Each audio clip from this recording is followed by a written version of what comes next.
Welcome back from break as we finish up round one, going into round two in just a moment with our feature match of AlexFiero, who is on their own brew of FTJ aggro, versus Applechips on his classic Tota's deck. Ilya, what do you think about this matchup? Classic aggro versus Rube Goldberg combo match. We'll have to see if this unconventional aggro deck can get there, or if Tota just does Tota things, gums up the ground, gets the Shrine to Carver, and runs away with the game. Yeah. I like the aggro here. I tend to agree with you, especially something this low to the ground as AlexFiero's deck is. With this really able to get underneath the Totas before they have the chance to set up the Shrine to carve it, as you mentioned. Which, if they are able to get the Shrine down with anything close to a substantial board in the sack outlet, it is probably over with all the life gain.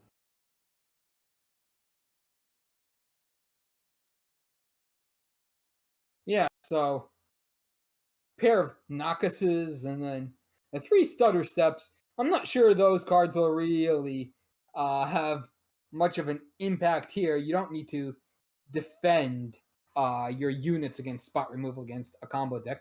But okay, down to the game, and Chip, I think this hand is a keeper. Turn 1 Calibrate, turn 2 Left Right Courtier, and then hopefully you hit a primal off of the Calibrate, and then you can have the Torgo's wares.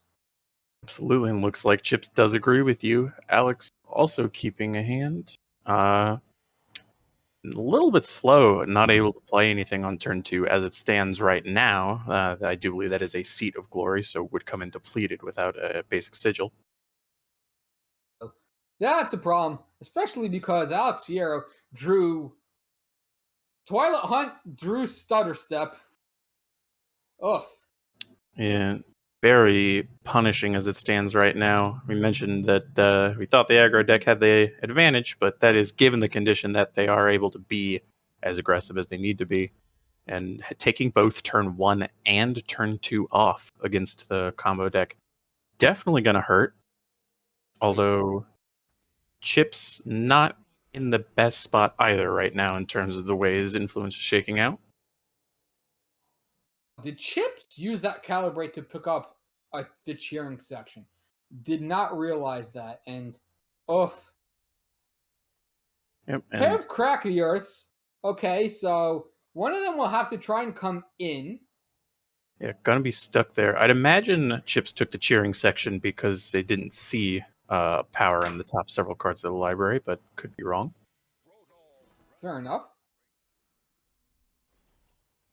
Okay, so a pair of Crack the Earths is going to get some sort of inscribed card. I'm not sure which one. Yep, appears to be Discover Talents. Neat. Yep. And now what? That's gonna. Oh wow, Chips are going really deep with that. Uh I don't remember what that card is called, but it's the Feln. The Select a Felm card Direwood Hymn. tutor. Yeah, Yeah, two that's copies going of deep. Direwood Hymn there. Very interesting. I think it's a very interesting choice there. As Chip's also going to be able to fix up the influence game right now. 4 power on turn 4 with all 4 colors of influence. Mm-hmm. Chips is rolling. Yep, Chips is definitely rolling. The question being now is AlexFiero also going to be rolling, because AlexFiero has a board, has 2 Dino Nests going, has the Crescendo to get in the air. Yep, that Dino Nest, the double Dino Nest, and the board as it stands right now are looking very good for AlexFiero, given that Applechips does not have any of a substantial board of his own, or a Shrine of Caravet, or a way to trigger the Shrine of Caravet. Does have Torgov's Wares, does have Direwood Hymn, so is potentially able to dig pretty deep next turn. And the Torgov's Wares is a little bit of a life buffer. But this Going is to a combat, this has to be a stand together, I imagine. Yeah, stand together going to represent a lot of extra damage here, and also the Aegis preventing any kind of shenanigans. Although I'm not quite sure that there are any from Applechip's side. When when combat have a giant lethal board. Okay, well there's one Toda. There's one Tota, and there's the shrine. I'm not sure Applechips is going to survive another turn to be able to get that shrine going, though. I mean, you could sacrifice the Toda and then play the shrine, but yeah, Applechips just out of power, out of time, out of life. Yeah, Good Applechips game too. stumbling a bit too much there. Had to he while Applechips did get turn 4 with 4 power and all the colors of influence. Not really a whole lot else going on. Had to devote a lot of the time to get that extra power and get the inscribed card for your Mhm. primal. Yeah, that's the thing about these combo decks. So, sometimes, instead of the cards coming naturally, you have to actually spend power to go digging for your combo pieces, and that way you just leave yourself open for aggro to just crack you in the face, and that's what we saw happen.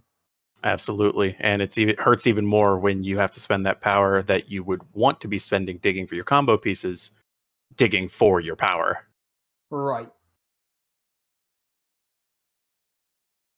And Double Dino Nest also, no matter how many times they choose to nerf it, will still be a very powerful start. In that case, neither of them even flipped. So that was just, oh hey, we have two assembly lines in the stand together, along with some other junk. You died. Not even two full assembly lines in that case. I Right. don't think either of them got to complete. Exactly. So once again, chips, I think looking pretty decent. This time, I think you can't look a gift horse in the mouth. This is probably turn one past turn two Lethrai Courtier. I do agree with that. Get down your and not even having to take damage off the Zoltan conclaves, which very relevant in the aggro matchup. That's true. Uh, AlexFiero also with a bit of a faster start this time. The riot detail coming down on turn 2 as opposed to last game where nothing came down on turn 2. But And this time zero, it's a turn three Lethrai Courtier with a rat nest and another power drawn. Honestly, these paintings aren't looking too bad, considering that every point of life matters against aggro. And oh, very much so. yeah, 2 damage gonna get through. Zoltan Conclave gonna come down, not going to need to actually hurt Applechips, I think.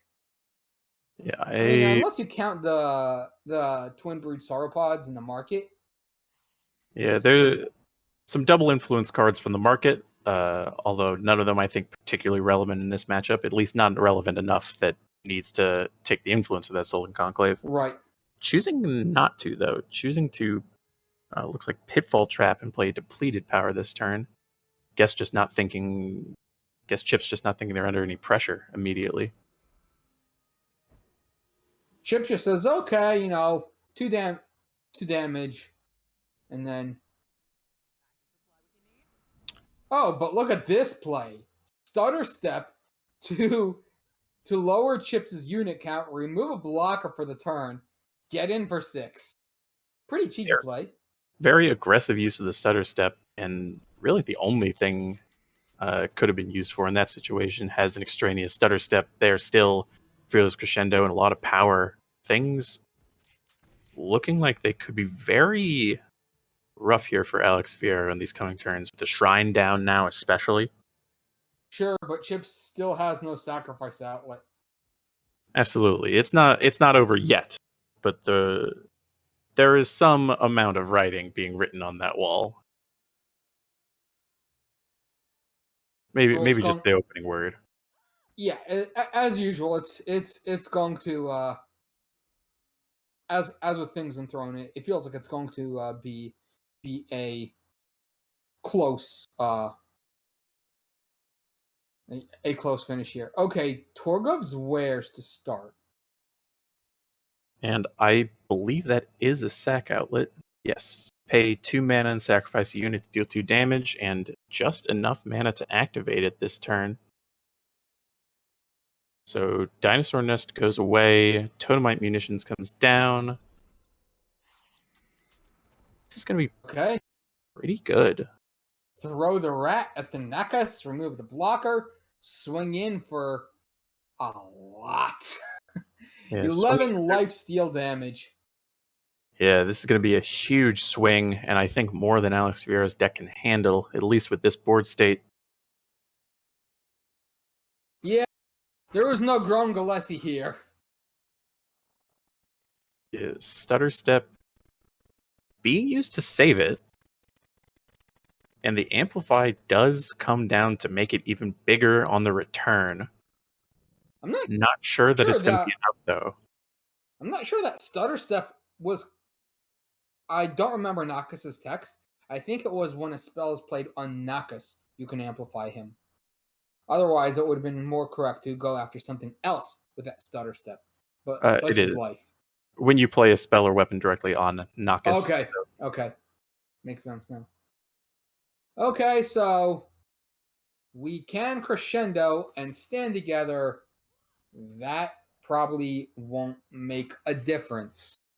Yeah, Okay, we have more dino nests, we have more shrines, we have the whole shebang here.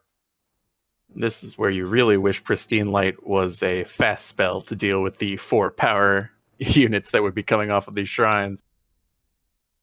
Yeah, that I think that's going to be all she wrote. Crescendo for stand is not going to save AlexFiero here. I think. How much damage is coming across? Okay, Crescendo that's for Stand, 19.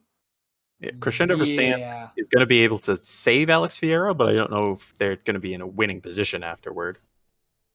Forced to block there, take 10, especially with as many cards as Applechips has in hand and the double dinosaur nest in hand and the 35 life to play with, there's right. absolutely no rush for Applechips right now. Yeah, ahead on board, ahead on life, ahead on cards. Well, not ahead on board right now, but in a second. Yeah. Head on life, ahead on cards. Plus that sack outlet that we mentioned previously on Applechips' side, that Totemite Munitions, representing a 2-turn lethal right now, able to just sack the rat and aim it at AlexFiero's face. Mm-hmm. Okay, here's a giant swing from the Nakas, but And with that second Totemite Munitions in hand, actually is just lethal right now by playing it and sacking 2 creatures, I believe. However, not choosing to. right, instead Applechips is going to just This still probably more than lethal yeah. with as many rats as And are there, being yeah, generated. and there's the concession. Just sack a rat, and then here's 5 damage threats coming across, and yeah. So I think that takes us to game 3, or was that? Yes, it's going to be game 3. AlexFiero won that first one. That was Yep. just game 2 there. And as we could see, an embarrassment of riches from Applechips there. Yeah. Both decks essentially again won game 2. Do what they were designed to do essentially. Yep. Now we're going to see which one does it better in game 3. Yeah. Hopefully less ships passing in the night and more on the board interaction. I very much doubt that given the composition of the matchup, but True. Aggro versus combo is basically who can goldfish better. Applechips looking at a 1 power hand unless the calibrates convince him to stick with it. Would be yeah, gutsy. I very much think this is probably going to be a ship. 1 calibrate to hit. You have a turn 2 dinosaur nest. The rest of your hand is not terrible. I could see the argument being made to keep Oof. it. And obviously, Chips is the better Toto player than me. Oh gosh, AlexFiero deciding that Oh, a turn 2 play wasn't enough. Most to 7 gets no units. Most to 6 gets no units. uh, That's rough. this is looking like a done game from the start. However, with the hand that Applechips kept, there is still some potential play if AlexFiero is able to draw a unit now, get started. Applechips could very well not have what they need to close this out because Calibrate could miss. See what happens here. I think Chips tank too long for that to have been a miss. Indeed, it Yep. finds power. Praxis Vow going to represent fire influence. The dinosaur nest coming down next turn. Already going to be very difficult to deal with from Alex, given only the Brody as a unit right now. I guess potentially some discovers off those chants, but yeah, those invokes. Those invokes are still 2 turns away though. absolutely needs to play. Actually, they're 2 turns away and an extra fire influence away, unless he wants to spend one of them for the fire influence. Okay, there's the Combre banner. And now, does AlexFiero top deck a good unit or a fire influence? Yeah, Chip's still stumbling a bit. By no means out of anything here. Still has Calibrate, still has Dinosaur Nest that they can play. The Shadow influence Zoltan Conclave there also, so Lethrai can come down next turn. Doesn't quite have... and there's the Shrine. Yep. So yeah, Chip's gonna take 2 damage, get that last influence, and AlexFiero bricking. Not a unit, not a fire influence. We're gonna have to see one of these creation chants just get fire influence. Not and even that's a going to eat castable one spell. invoke. Okay, what do we see off the invoke?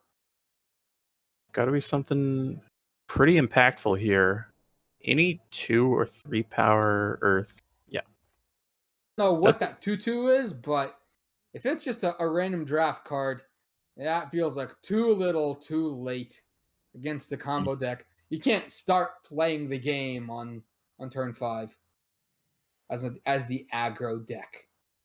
Yeah, very much not. Applechips' hand does have 2 shrines. No sack outlet yet. And that's really all that's going for them. Yeah. 3 mana 2/2 stun something when it enters the battlefield. Doesn't seem like it's going to be that great. No. And the dinosaur nest, plus the rat cage, plus the shrines. Yeah, and then there's that totem munitions. So the sack outlet's there, the rat cage is there, the shrine is there. Chips has everything he wants. And okay, we lost Game Gromp for a little bit. Hopefully he gets back in. Hello? Alex, yep, there you are. So, okay, looks like AlexFiero finally found a bit of gas with that Furious Magnet Ventures into a Twilight Hunt to take care of the Lethrai Courtier. I think it's just too little too late. We're going to see a second shrine come down here, I think, which will create a rat, sacrifice the rat, get a whole bunch of damage. We just sacrifice the stunned unit and... oh, hey, crack the earth. Sure. 5/1 charge, lifesteal for 1. Don't mind if I do. Looks like I came back just in time to see my teammate lose. Oof. Yeah, I mean, that draw was just... it was really sad. Yeah, it was just very unfortunate for AlexFiero having to ship the first 7 for a second 7 into a 6 with just no play. Those are just the kind of unfortunate games you have sometimes in something like a card game. Yep. Variance is part of what we sign up for when we choose to play a card game. Otherwise, we'd all just be playing chess. And... okay, now we see the Bizarre Stampede into a sacrifice, into just roll over the whole world from Applechips. Yeah, Chips just doomed the math. It's not just for blockers. There's a sacrifice. There's a Bizarre Stampede. Yep, and that 1 flyer is going to be more than enough. Yep. 10 damage coming across. Okay, Yeah. so not exactly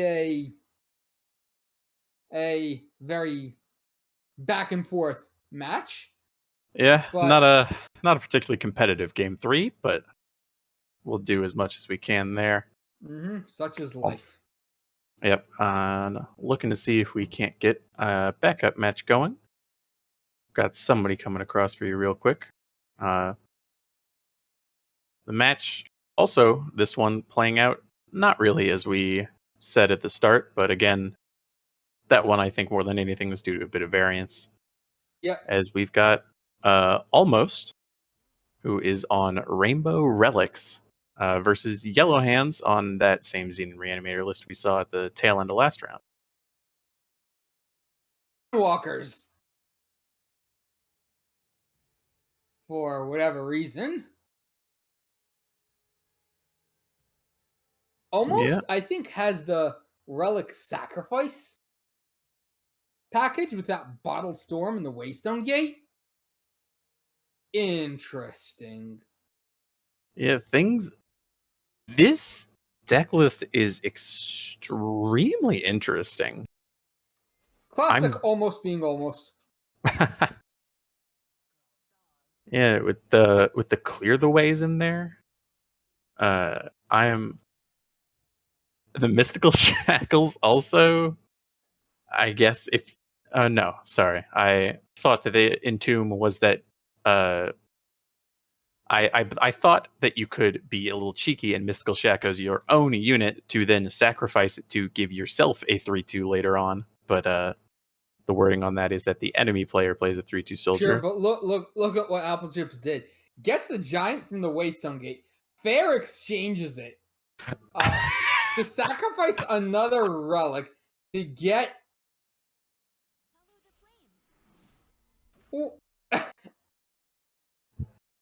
to to get an to get 3 cards to fair exchange again into a Davia.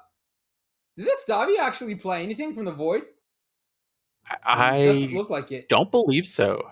Uh, Maybe just wanting to save the power to play out that other striding skyline, probably. This is this is eternal gameplay. So we get into another Doing almost things. I'm not even sure what's going on anymore. Besides, almost is doing some absolutely crazy things here. almost is doing some very very powerful things right now as more relics come down, more rats that are probably going to be sacrificed when more 7/7s come down. Just relics.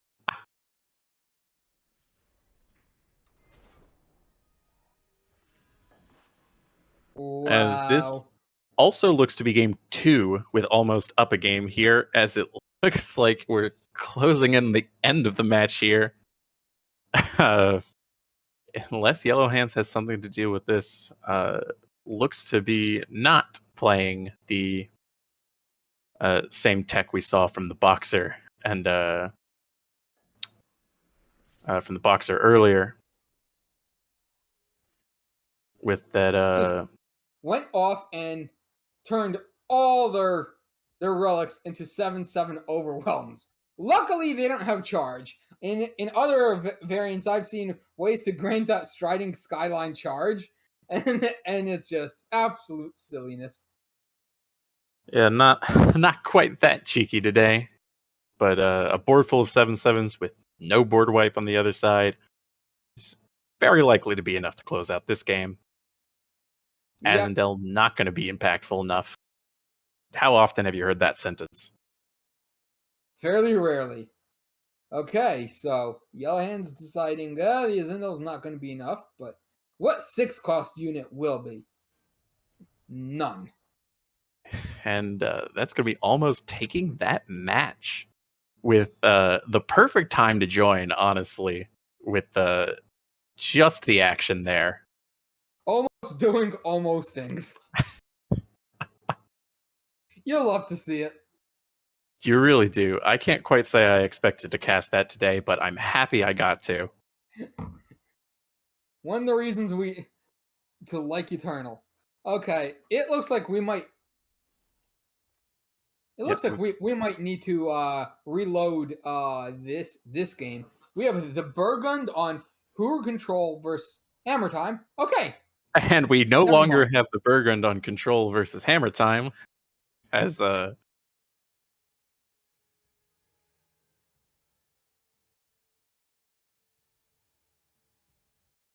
looks like Burgund again just in time to clean up the match. Yep. Getting word on whether or not this is the last game or not. We will have another game for you soon if there is one.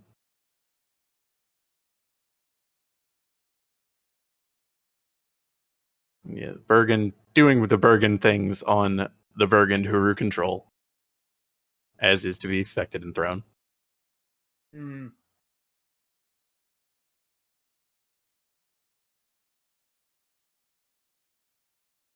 Still just looking out there to see if we have another match.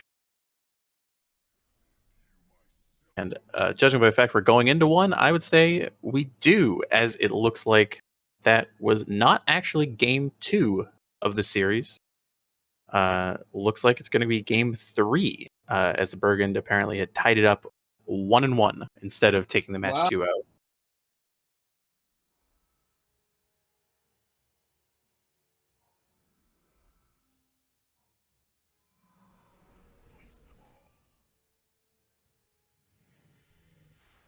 And looking like a fairly decent start here with that black book coming down.